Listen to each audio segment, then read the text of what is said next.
In this video, I'm going to show you how to extract audio from a video in Canva. First, add a video to your design.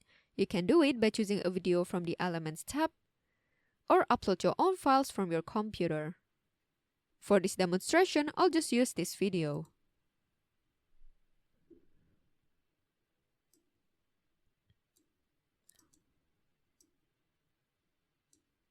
Next, to extract the audio, all you have to do is right-click the video, then choose Extract Audio, or click Ctrl plus Shift plus E on your keyboard.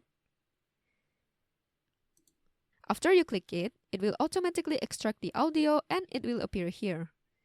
You can delete this video, and the audio will stay here like this.